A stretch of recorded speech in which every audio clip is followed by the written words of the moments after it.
let's take a look at how you're going to share your whiteboard or sharing the PowerPoint that you may have drawn on after the session is over. So basically you've done work during the session, you want to share that with your students so they can have a takeaway.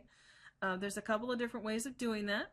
So on the pod options, and that's where you're going to find that information. So we've got a couple of shares we're going to use as an example. We're going to use a whiteboard that I've just got some simple text on just so you can see it.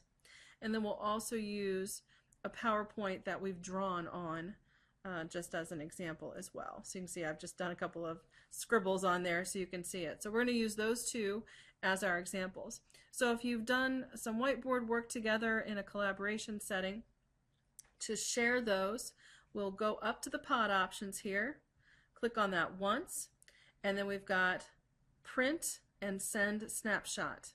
If I click on print, it's going to bring up my print window, and in this case, if I wanted to save it, I might use an Adobe PDF file, save that as a file, and then I can send it to my students later.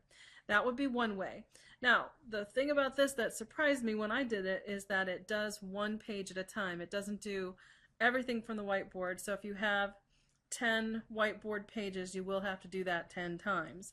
So if I go to PDF and click OK,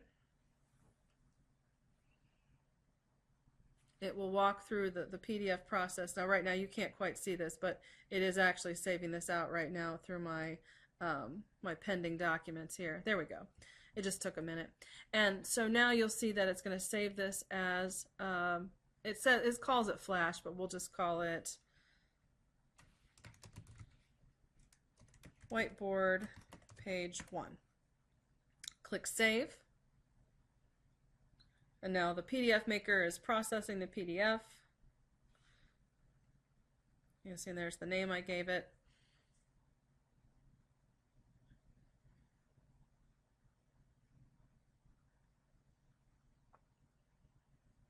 Since I have a lot going on my computer right now, it's taking a little bit longer because it's a little bit more processor intensive to do a lot of things at once.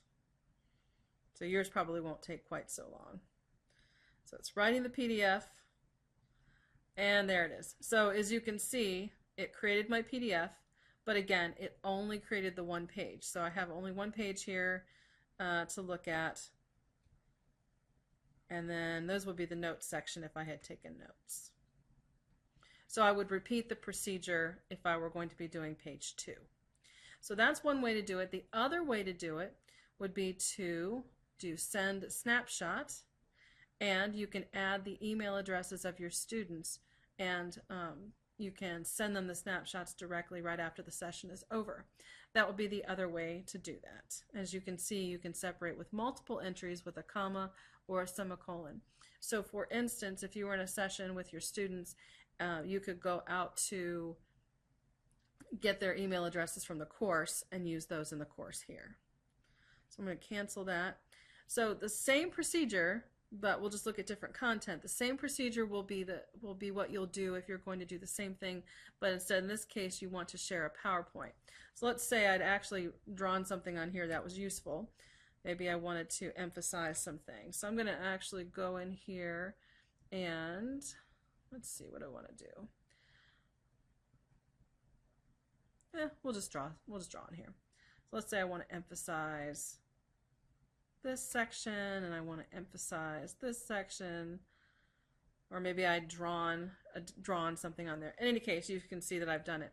Same procedures. I'll either go and I can send a snapshot, or I can print it. Again, I think it works great. You can also use the pointer, but that won't be sharing. So that's how you would share content after the session is over so that your students can see it, either by printing it into an individual file, or alternatively by sending it directly from here via email.